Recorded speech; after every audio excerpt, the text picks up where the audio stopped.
Heidi Mai, welcome to the Sustainable Business Network's latest climate action webinar this lunchtime. Thanks very much to all of you who have joined us now on this potentially pivotal day for global climate action. So today we'll be looking at the carbon impacts of moving our stuff from A to B. Very warm welcome to you all, but also to our presenters, Sam, Hamish and Gavin, who I'll be introducing soon. My name is Phil Jones and I'll be the MC for this lunchtime. Firstly, just many of you may well know about SBN and the work we do, but just for those who don't. So we run a number of projects across the sort of sustainability landscape, including with particular focuses on climate action, circular economy and waste, water, and also procurement. We collaborate in this work, we collaborate with many organizations to kind of co-create solutions to some of these systemic sustainability challenges that we face. So I lead SBN's climate work, including our Climate Action 2025 project. So that project aims to help our smaller businesses start their climate action journey and reduce their carbon footprint and also prepare for the impacts of climate action.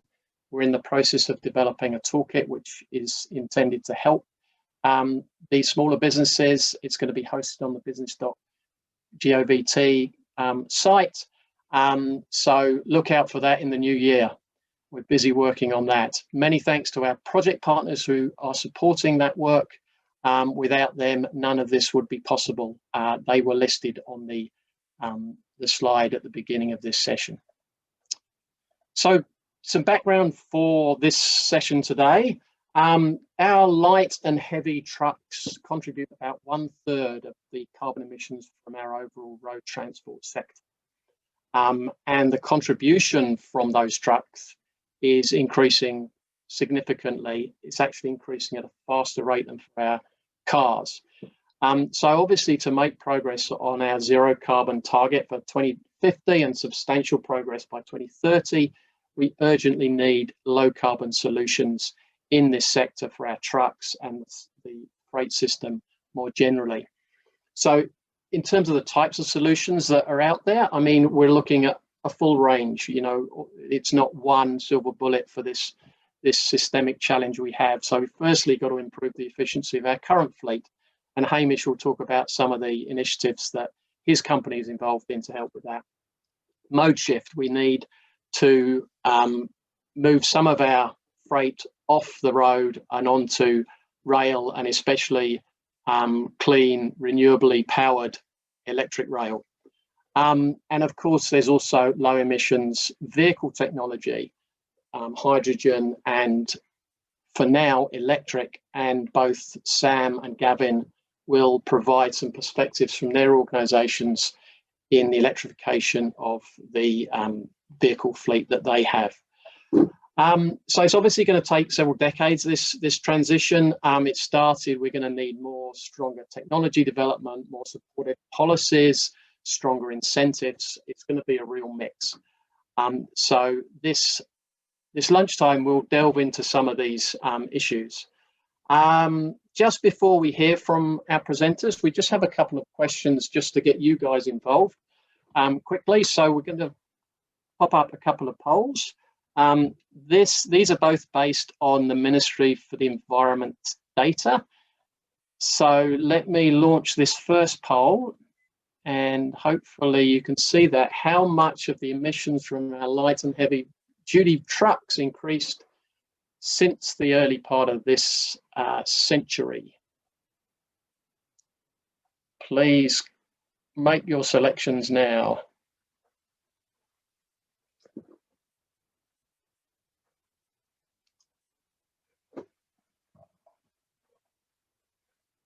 Keep them coming. If you haven't, just give it a go. See what you see whether you're right or wrong. Any more want to add their guess to this?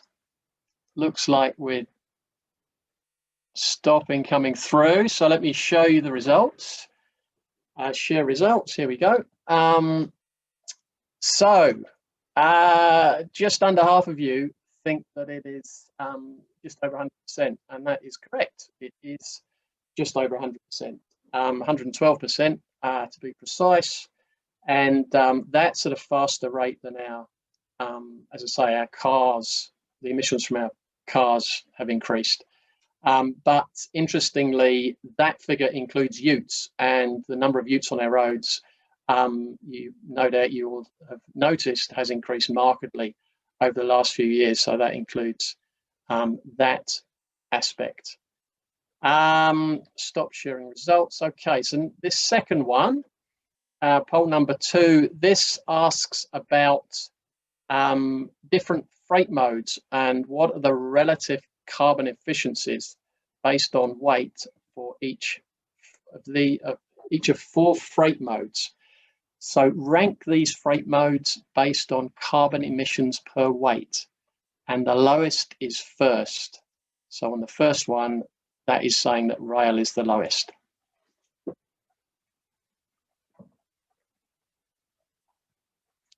Probably might need a bit more of thinking time, this one.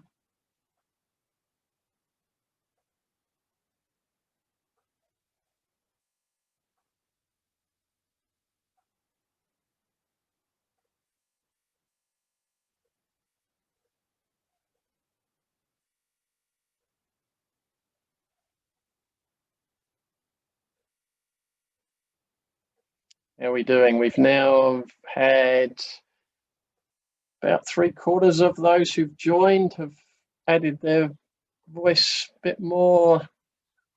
Any more last ones want to make a guess, educated guess? Okay, I will stop the polling now. Let me share the results. And again, top marks to those of you who chose the top one, which is correct. It's actually quite close between rail and shipping. Based on the MFE emission factors, rail is about 1/5 of road, shipping is about 1/3 of road, air is 42 times road, according to the MFE figures. So hopefully that was of interest to you and gets us thinking about this area. So now, without further ado, let me introduce our speakers. Just to make to let you know also that we'll have a Q&A at the end of the presentations. So please use the Q&A feature, not the chat, the Q&A feature, to ask questions as our presenters talk about what they're doing. So first up, Sam Bridgman, who works at NZ Post. He's one of the core parts of their sustainability team, has a range of responsibilities there, including the low carbon strategy work that NZ Post are doing. So Sam, welcome. Thanks. Hi. Naturally, we've practiced this all, and now it's not letting me share my presentation for some reason, so that's okay. Can you, and I've frozen too. Have another go, Sam. Hopefully, I'll share that. There we go, looking better. There we go, and share that. Right, Phil, can you see my presentation? Unfortunately, no, I can't. It's saying you're sharing the screen, but I can't actually see your presentation. We practiced all this half an hour ago, folks, so apologies. And it worked perfectly. Have another go, and it worked perfectly, exactly. Yeah, all right, I'll try one more time, and then, oh yeah, here we go. That looks, okay. How's that? Perfect. Okay, sorry about that. Right, so thank you very much for the invitation to speak. My name is Sam Bridgman. Obviously, I work at New Zealand Post in the sustainability team. I primarily look after the decarbonisation or low carbon strategy that we have here, as well as sustainable packaging, so quite a broad remit. So I'm just going to give you a bit of an overview of what we're doing specifically around our electric vehicle incentive scheme for contractors. But just a bit of background. At New Zealand Post, our sustainability plan covers people, planet and prosperity. And really today I'm just talking about that central pillar, the planet. And we have an aim to be carbon neutral from 2030. But from now till that time, we're aiming to reduce our carbon emissions 32%. So we're putting a focus on reducing our emissions first, and that's a science-based target accredited to 1.5 degrees target. And then from 2030, we'll be carbon neutral. But we have quite a big challenge when we're trying to achieve this reduction. So as hopefully you can see our emissions profile, when we look at across all our business and as well as our supply chain, 40% of our emissions are actually international freight. So that's sending items offshore for our customers and consumers.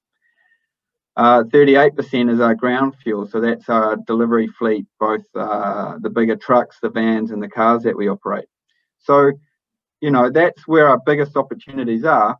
But at the same time, when you look at our transport fleet, and this is a bit of a breakdown of where the emissions are occurring, 95% of those emissions are not directly controlled by us. What that means is we contract out most of this work, which has its own complexities when we're starting to think about carbon reduction. So the thing that we're focusing on, that I'm going to focus on today, is the third row down, which is 1,200 and growing vans, which create approximately 16,000 tonnes of emissions a year. There are other initiatives we have underway for the other activities, like our trucks and planes and cars, but I'm just going to talk about the vans today. So a few years ago, we decided that to start looking at our van fleet, we need to start thinking about what the technology is that is out there. Obviously, electric vans are on the horizon, and we're seeing some come into the country now. But before we just started introducing them and incentivizing and asking our contractors to use them, we needed to know a lot more. So we ran a pilot of electric vans in our courier and rural post network, and both of these were co-funded by ECA. And that let the drivers experience and use the vans themselves. It let our own people use the vans. And let people become a bit more familiar both with the technology, what EVs were like to drive, but it also meant that we could start to understand what charging requirements it might have, what are the operational constraints or opportunities they present, and also not just the hard technology, but what are the policies, contracts and other business frameworks that we have that need to change to allow for a rapid uptake of EV technology when it's available. And out of that, we made a lot of learning, some of which we shared. I've got a little screenshot here of a guide we've developed about thinking about installing EV chargers in your business to help people understand, you know, what are the potential costs involved and complexities involved and so on in installing EV chargers. So we've been doing a huge amount of learning about this. And what we basically found in our contractor fleet is there is a lack of knowledge, naturally, around electric vehicles. There's also a lot of myths out there still.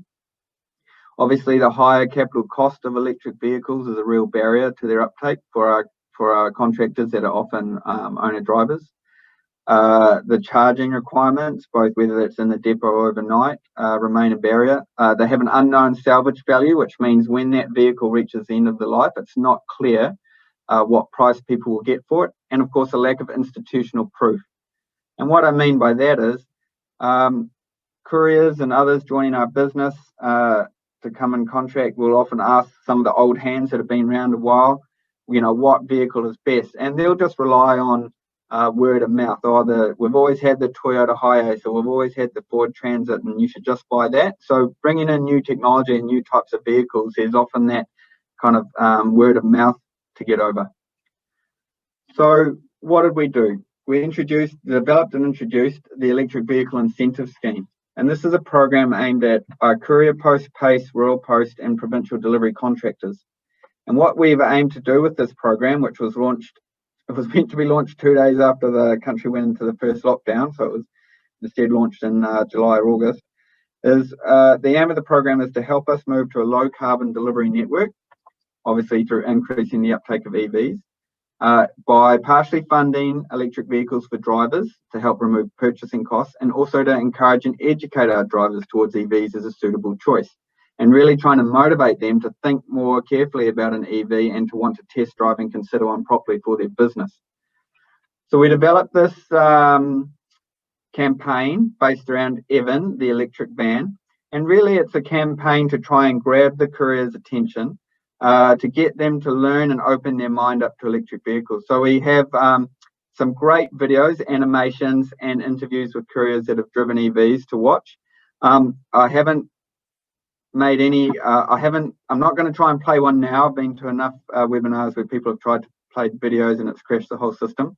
But I'd really encourage you to go and look at the website, nzpost.co.nz/Evan, where we have some animated educational videos, which are quite quirky, as well as the interviews and some other information. And basically our whole campaign is based around Evan. And so that gets people's attention. And then what we do is actually say, and we can help you purchase him. So we've actually made funding available for drivers that want to swap to electric vehicles.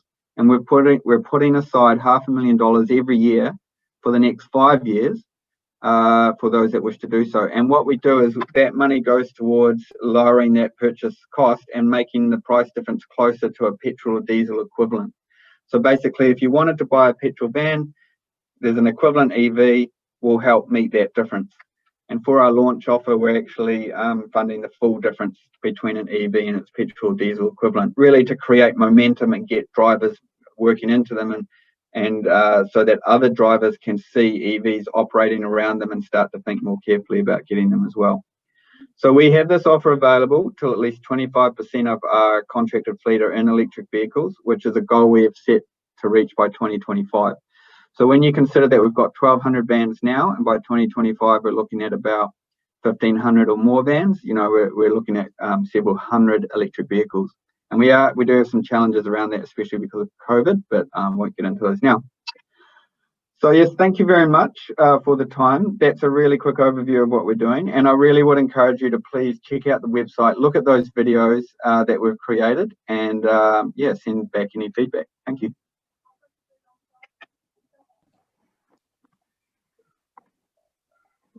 Fantastic, thanks Sam. Really interesting, and we can delve into more of what you've been doing in the Q&A session. So next up, Hamish Ludbrook from Find a Truckload, and the purpose of the company is to make more efficient use of the current vehicles, freight vehicles that are on our road. So Hamish, welcome, and over to you. Thanks, Phil. Brilliant. So I'll just present that now. Let me see if you can, let me know if you can see that, Phil. That coming through now? Yeah, perfect. Brilliant. Brilliant. Cool. Yeah, so basically just firstly to add to Sam's appreciation, thanks very much for having us today and giving us the opportunity to talk about what we do. And yeah, it's great to be able to share it with like-minded people. So we'll get started. So the things we'll cover today, obviously a summary of who we are and how we do our operation, the pieces of the puzzle that allow us to complete our mission, and then any roadblocks we've had, in particular around the challenges with the psychology around sustainability and how much businesses prioritize that when they're talking about freight transport. I'll then go over a bit of a demo on how we allocate freight to empty vehicles in particular, not just any vehicles, but the empty vehicles already on our Kiwi roads. And then we'll talk about a bit of a pipeline dream, where we're trying to head. And then I'll finish off with some facts. So first of all, who are we? We are a freight management business, and we provide companies who regularly send freight with transport solutions that are better for their brand, their customer, and the environment. And how we do that is we allocate their freight to empty vehicles that are already on our roads. So roughly 9 out of 20 heavy vehicles on our roads are running empty. So we identify where they are, and we allocate the freight to those vehicles to I guess, make it more carbon efficient. Secondly, we have developed a network of trusted carriers. So that's the aspect where we not only deliver carbon savings or carbon efficiency, we also provide, I guess, the best service we possibly can through these vetted and trusted carriers. Now, our mission is pretty straightforward. Our mission is to accelerate New Zealand's transition to sustainable freight transport. So the bigger picture on top of that is we want to see a world where businesses collaborate to attain a shared dream of safer roads for our families and cleaner air for our children. And then lastly, how we came to be. The founders, Andrew Bishop, who's on the left there, and Walter Ormsby on the right, they started their careers in the freight transport industry working for a large transport company. And they witnessed over $5 million a year being spent on empty running. They spoke to the guys in charge and they said, hey, look, we should collaborate with some competitors and try and share the freight to ensure that we are as efficient as possible with our emptied vehicles. They weren't too keen on that idea. They didn't want to sort of share their information with competitors, as you imagine. And so that's what led Andrew and Walter to move away and start their own organization called Find a Truckload. So there are three components, I guess, to completing our mission. The first component is relatively easy. It's trying to identify where there are empty trucks on our roads at this very point in time. Now that behavior, getting that information from carriers, is actually quite easy because they're really driven to do that. It's a massive need for them. So a lot of the businesses that we serve are owner drivers. And they sometimes take good paying loads that might be from Auckland to Wellington, but they don't have a return load. Now that's where we come in. They tell us where they're running empty, what type of vehicle they have, how large the deck space is. It's a very simple form to fill out for those guys. And then we go out there to try and find the freight to fill that empty truck. Now, at the very beginning, the first 3 or 4 years was really challenging. That second step to try and gain visibility of the freight that needs to be moved was really, really difficult, purely because the market is hugely competitive. Now, the last step in the equation is we need a freight management system to pull all this data together to match the empty capacity with the freight that needs to be moved. Now, next was, obviously, we spoke briefly about that second step, but the biggest problem was the priority that people had, that businesses had around sustainability. Companies just didn't prioritize sustainability in their freight transport decision making.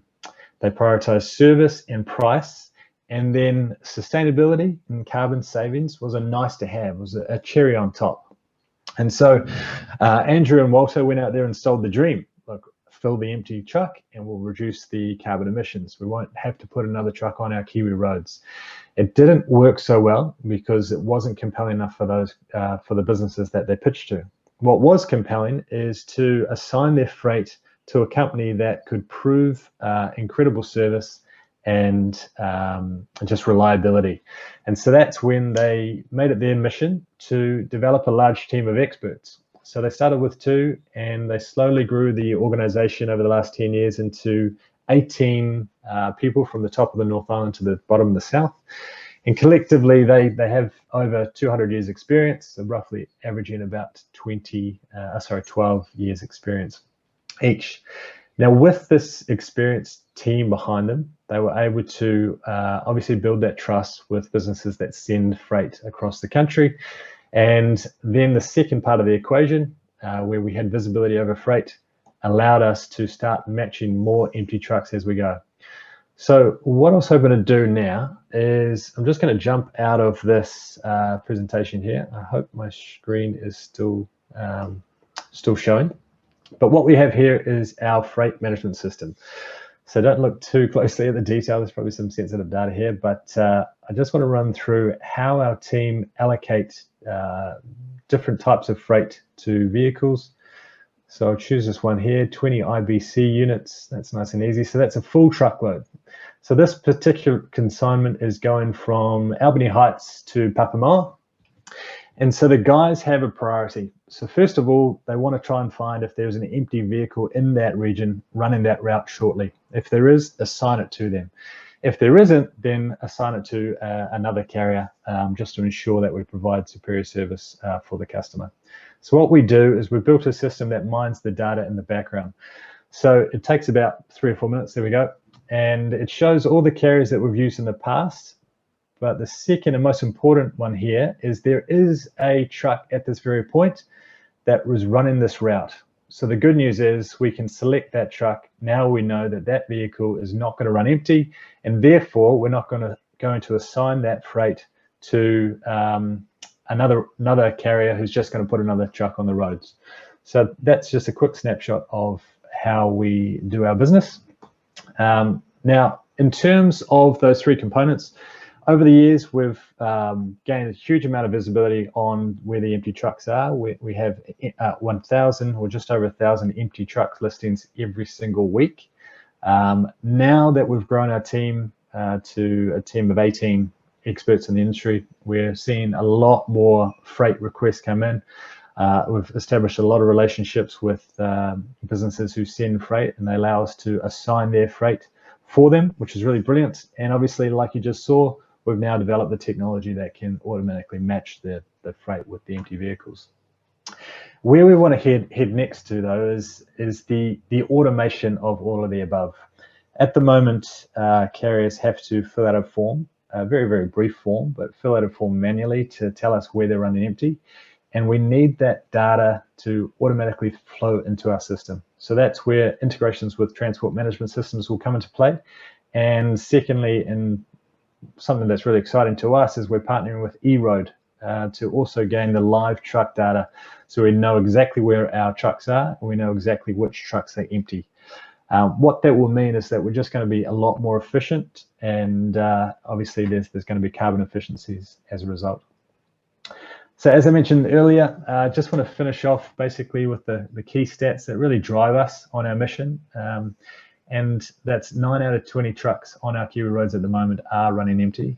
It's a lot higher than we imagined, and we really need to get that down in order to reduce the emissions of those vehicles. 91% of all freight transported is by truck at the moment. And as you guys probably learned in that quiz at the start of the seminar, if we assign freight to rail, it's 66% less taxing on carbon emissions. So we really want to try and funnel freight through to the appropriate modes to get those carbon saving wherever possible. And so we're multimodal. We cover ocean, rail, and truck transport, vehicle road transport. Now the heavy vehicles that we utilize currently corresponds to about 2% of total emissions in New Zealand, so it's fairly high. Now, in terms of the kilometres travelled of those vehicles, there's 3.1 billion kilometres travelled in New Zealand alone, and it's roughly half a kg of CO2 emitted per kilometre. That's based on our calculations. Some people say it's about a third of a kg per kilometre, but in any case, it's fairly significant. The fleets are getting older and older. So only 5 years ago, the average age before they rotated a fleet and bought a new vehicle was 17 years. Now it's 24 years. And the older vehicles are a lot less efficient than the new ones, obviously. So we really need to try and collaborate together to reduce the emissions overall. Now, ANZ did a report just last year, and they drilled down on 3 key things that the industry could be doing to reduce emissions further. The first one is obviously supply chain collaboration. There's been a lot of, I guess, brick walls or roadblocks to change the psychology of businesses to work together for the benefit of everyone. But the second point here is the one that we drilled down on, is the digital freight matching. And that has seen emission savings of 5 to 10%. So that's a space we work in, and we want to try and automate that process as often as possible. So yeah, thank you very much for that. I hope that wasn't too brief, but yeah, that's what we do and how we do it. Fantastic. Thanks, Hamish. Wonderful. Thanks for that. Really interesting. And thanks. Good to actually see the system as well. And it kind of reveals the complexity of the operation. Just a reminder about adding any questions you have via the Q&A feature at the bottom of the screen. So hopefully that's all working. Please add your questions. Now, welcome to Gavin. So Alsco, just a bit of preamble to this. Alsco have, and Gavin will build on this, but Alsco have been involved in introducing some vans, electric vans into their fleet. But they've taken a step further and introduced the first intercity heavy electric truck in New Zealand. And with that sort of innovation comes, it's not always straightforward. So I know that Alsco have had some challenges with the project. So to talk about the project in general and also you know, talk about some of those challenges. Welcome to Gavin. Gavin, hi. Yeah, hi everybody. Just trust this technology works quickly. I hope you can see the screen at the moment. Someone will yell out if we don't. I just wanted to be all good. Thank you very much. Alsco's sustainability journey is, like most companies, in its early days. We are an organisation that has been around in New Zealand for a long time, over 100 years. And for those that don't know, Alsco is pretty much New Zealand's largest industrial laundry company.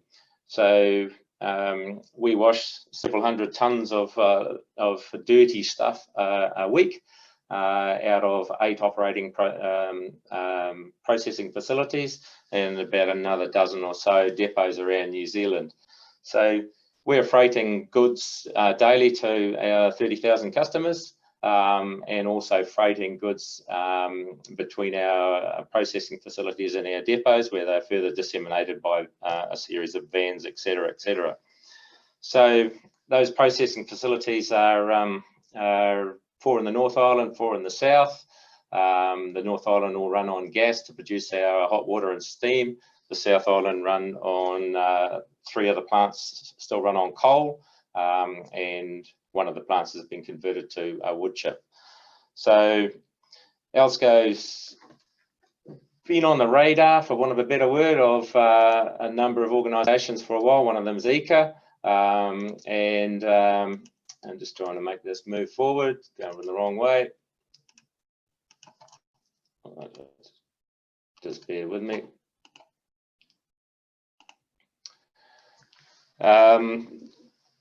Lost my train of thought when the screen froze there, so sorry about that, folks.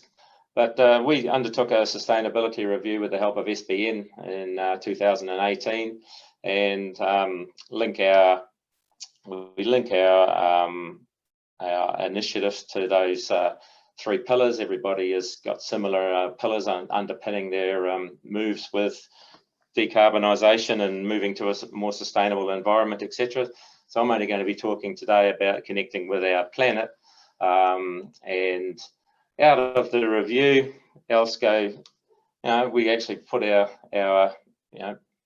put a head above the parapet and establish what we call our 4 big bold goals.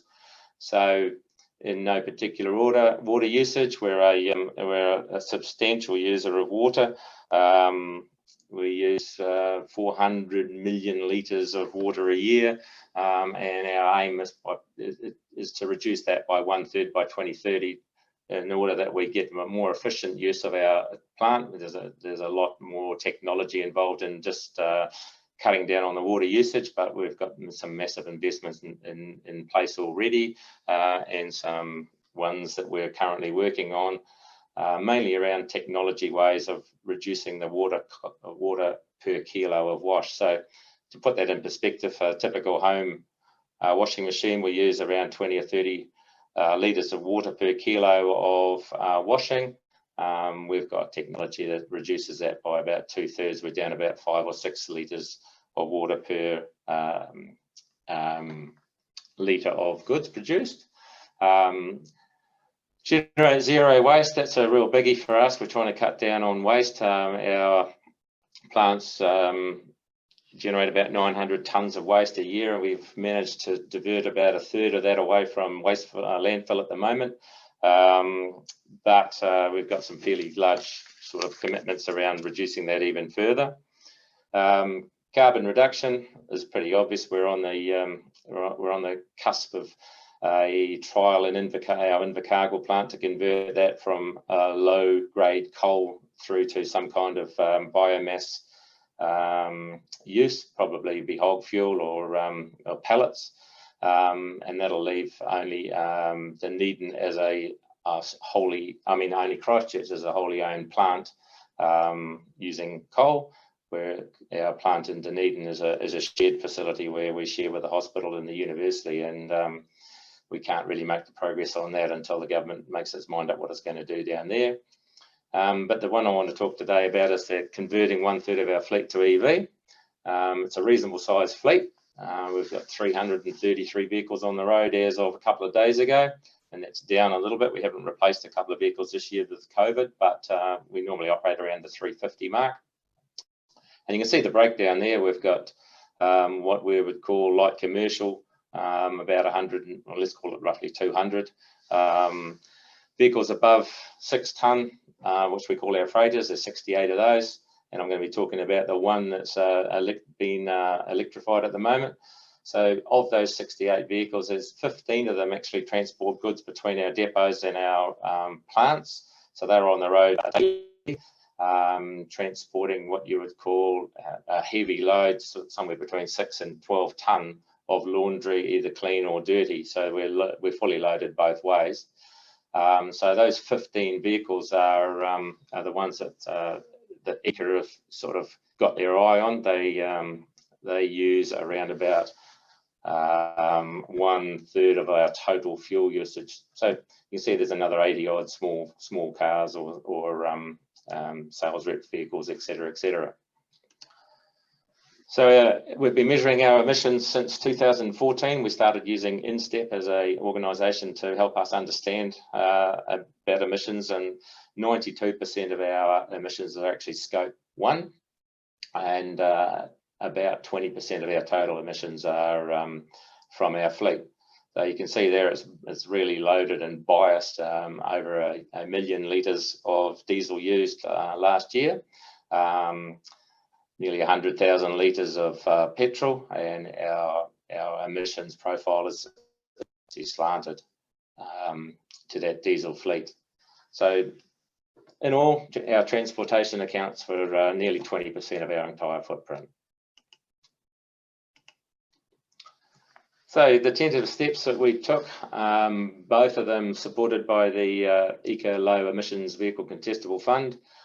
We've put 3 what you might call tradies vans on the road. They're basically equivalent to the old Toyota Hiace, and that's what we replaced them with. So we had some data around the Hiaces, and we put a C Electric E4V into Auckland, Tauranga and Wellington to get some feedback and understand a little bit more about what it's entailed running an EV. Pretty much seamless, very easy. The drivers loved them from day one. We had a couple of hiccups with trying to figure out how to charge them properly and maximise the use during the day. But because most of our routes are less than 100 k's in a day with multiple stops, real easy, no issues whatsoever. The van's fitted in perfectly. But the one that we want to talk about is the big boy. It's New Zealand's first long-haul heavy electric truck, and that's proven not to be as easy as we figured out our initial calculations. So what we did is we worked with a company called C Electric to find a suitable chassis, and that's called a glider. So we settled on a Hino GH1828. A glider is basically a truck with a cab and wheels and a differential, but no powertrain.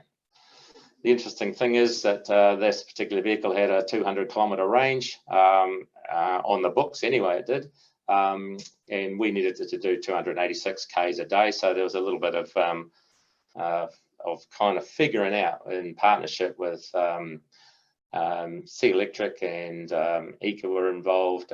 We got involved with Action Motor Bodies, who built their plant, who built the vehicle for us, and Transnet, the guys that we're going to be working with, this charging ability of it, to figure out a way of making that happen daily.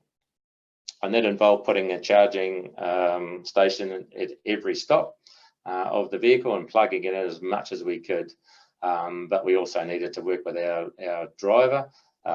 Craig is a truckie from way back. He's a mad keen, wanted to be at the pointy end of innovation, and he agreed to split his shift. In his previous diesel days, he would drive from Rotorua to Taupo, quickly load, unload, race back to Rotorua, quickly load, unload, race off to Tauranga, quickly load, unload, and race back to Rotorua and leave his truck, and someone else would unload it for him.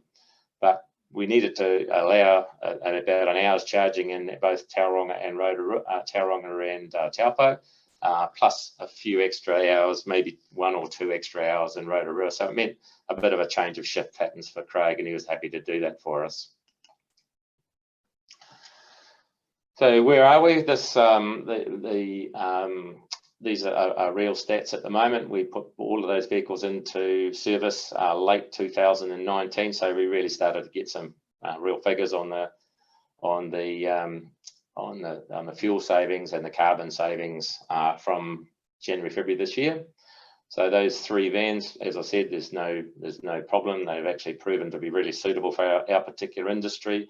We've got running costs for known routes, and I think we're going to pretty much guarantee that we will purchase a hell of a lot more of those particular vehicles, whether they be OEMs or some kind of hybrid over the next 5 years. Our savings are ranging between sort of 3 and 7 tonnes per van, depending on the routes it's on per annum. And the heavy freighter, the whole focus of that was to demonstrate that heavy EVs could do the job, and that the operational savings, and they did include the ruck dispensation, would offset the increased commitment. Even though ECA dipped in and helped us out, we still had a increased commitment of over 50 grand on that particular vehicle. I think our normal allowance for a heavy electric freighter of that size was about 180k, and this one came in at just over 300. Obviously, we're going to share the cost of ownership, but we're also looking to get some brand recognition and some leadership in this field. And the leadership or the brand recognition was really interesting. First up, we got a fantastic launch at Eden Park, and got a lot of press coverage, and obviously by the look of that photo we got some big wheels attending, and both Megan Wood and James Shaw were sitting ministers at the time, and they spent some time with us, and were happy to pose for photos, etc.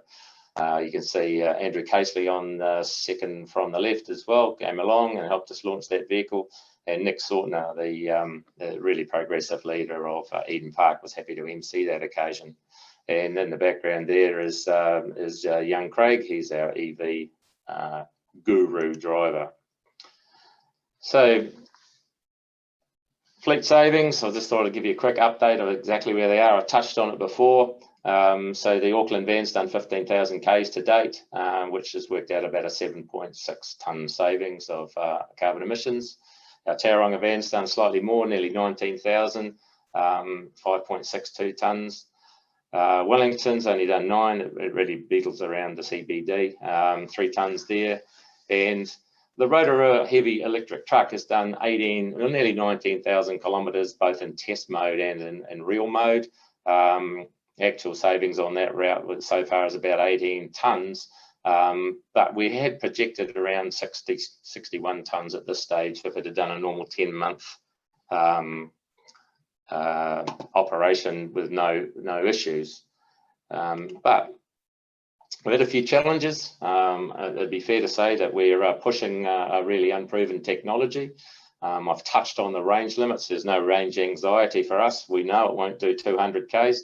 But we've gone very close to running this thing down to 0 charge. We've come back a couple of times at 1%, or and we were in the early days establishing routes with sort of 4 or 5% reserve. But what that means is the truck actually goes into a safe mode, and the safe mode means that it's basically just creeping along, choking up the roads, because they're designed not to run flat. So that was a big learning curve for us at the very beginning. We were wondering why we weren't getting anywhere near 200 k's. And the solution turned out to be that we needed to actually get the battery charged more often and quicker.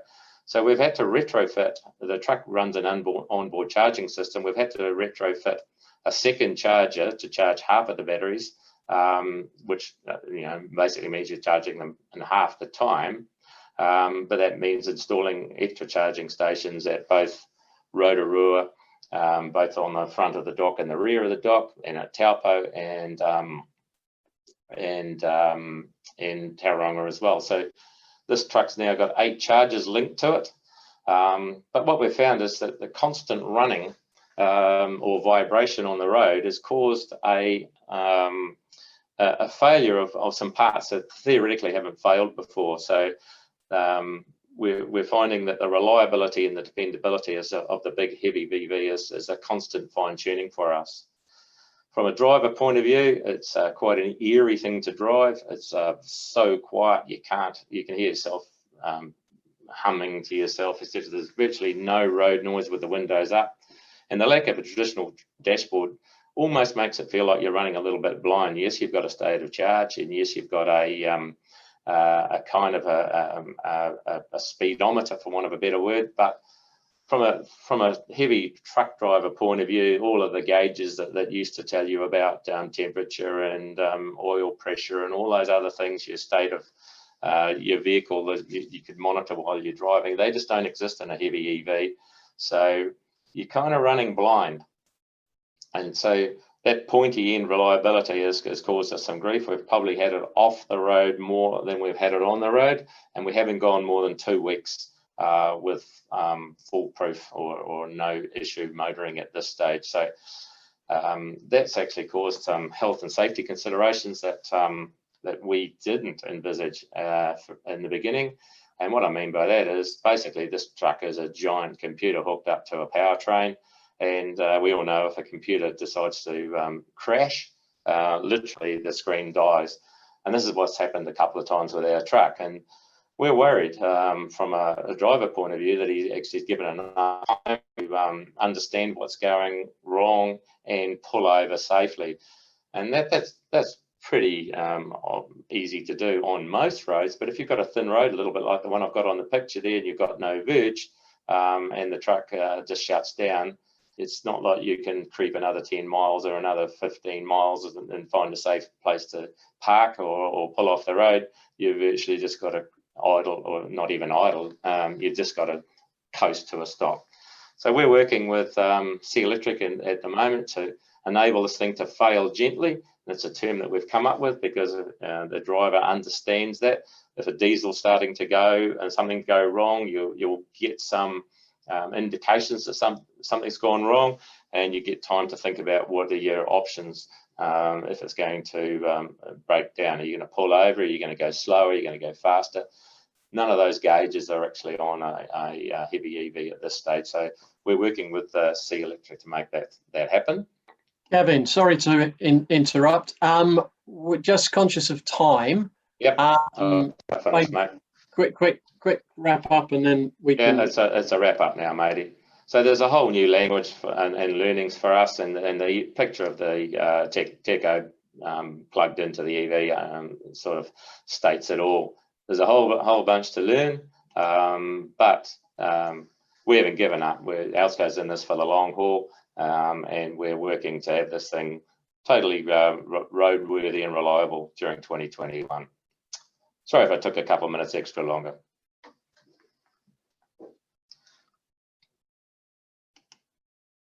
There you go. No problem at all, Gavin. That was really interesting. Such a unique story to tell. So welcome back. Hopefully we'll have Hamish and Sam joining us again. It's good. Cool. Hi, Hamish. Are you there? Yep, I'm here. Thank you. Cool. Great. Wonderful. Okay. So we've got about just over 5 minutes for some Q&As. Now there is one that I think, Hamish, you have helped to answer offline, but I think it might be of interest more generally, so that people might not have seen the answer in the screen. So this was from Kurt. Where do you see find a load moving towards in the future? Do you see find a load moving into more modes other than road, which I think you touched upon in your Yeah. So apologies, I didn't drill down on this further, but we cover all modes of transport except air. So we're rail, ocean, and road. And our largest customer is a large fertilizer business in New Zealand, and they account for about 60% of our loads, and all of their loads go on rail or ocean, purely because they're relatively non-urgent. Huge savings in carbon emissions in that way, and actually cost savings too. So it works well. Cool. Obviously that's your largest customer. Are there many others? Do you see any trends in terms of more use of shipping and rail, or? Yeah, it really depends on the industry. Like for retail, it tends to be the jobs tend to be relatively urgent. As soon as the item's ready to ship to the customer, they just effectively want the customer to have it in their hands as soon as possible. And so for those customers, they tend to prefer road, purely because we can get it there a lot faster. But yeah, for other industries like fertilizer or aggregate and other things that can go in a container, rail is definitely becoming more popular as people become aware of the emission savings. Cool. Thanks. Well, another one from Kurt here. So this is one for you, Gavin. In terms of the truck, does the heavy freighter use regenerative braking? Yes, it does, and you can actually almost see the battery capacity start to build once you're going down a decent hill. So we don't have figures until the laptops are plugged in on just how much that's going to produce, but yes, it does. Cool. Sam, one for you. This is from Audrey, is it possible for an independent business to request an EV driver? So, particularly in terms of, incentivizing, customer behavior. Yeah, no, not at the moment. We do get a few requests from businesses that want their pickups or drop-offs to be in EVs. So we generally will try and work with the driver involved to see where they are in their vehicle cycle and if there's suitable EVs out there, and talk to them directly about it. But in the end, they are independent contractors, so it's up to them to make a decision. But the more they see their people they're interacting with every day asking about it, and the more they see there are other drivers using it, the more likely they are to move sooner. So how does the system work in terms of the allocation of packages, loads to a delivery vehicle? I guess. Yeah, so a driver will have a particular route or a geographic area that they look after, and if your business or household's in that area, then that's your driver.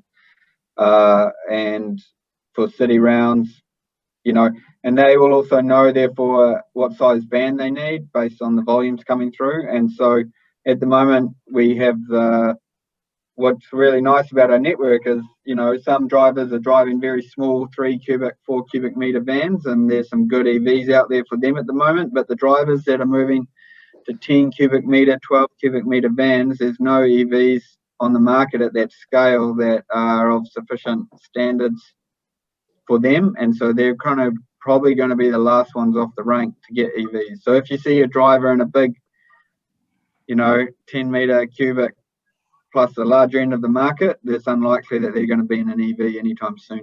So we do have those challenges there.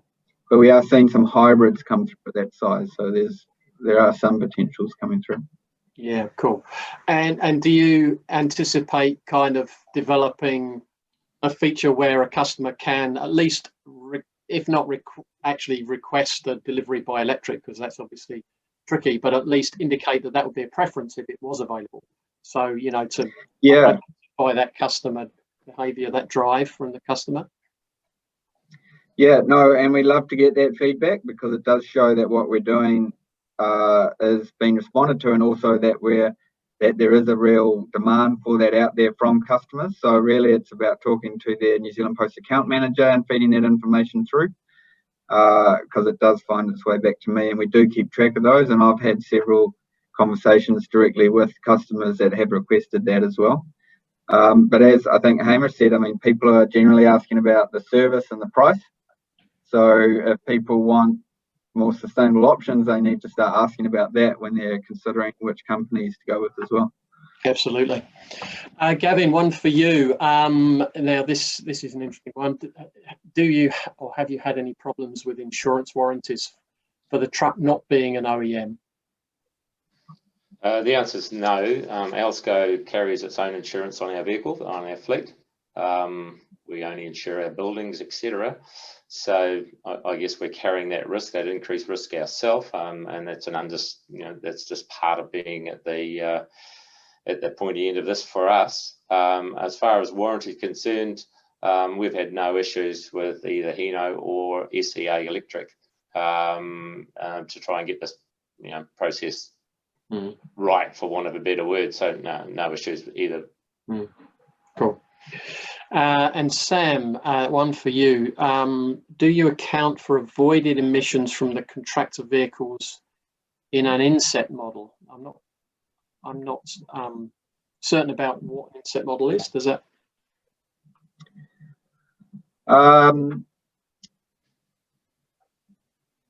Yeah, I don't know if I quite understand the question, but basically when we do our carbon calculations, we have the fuel data from the contractors, so we know exactly what fuel they're using. And if they swap to EVs, we have systems and processes developed that will capture the energy use, and naturally we'll be modelling what would have been if they had all stayed in petrol vehicles versus what the reality is now that a certain number swap to EVs. So we'll be certainly measuring both. Yeah, that's quite answers the question. Quite interesting to see the difference between Alsco's emissions profile and NZ Post's, whereas your NZ Post one is mainly Scope 3 and Alsco's mainly Scope 1. And it's in terms of the control you have over those emission sources is quite different.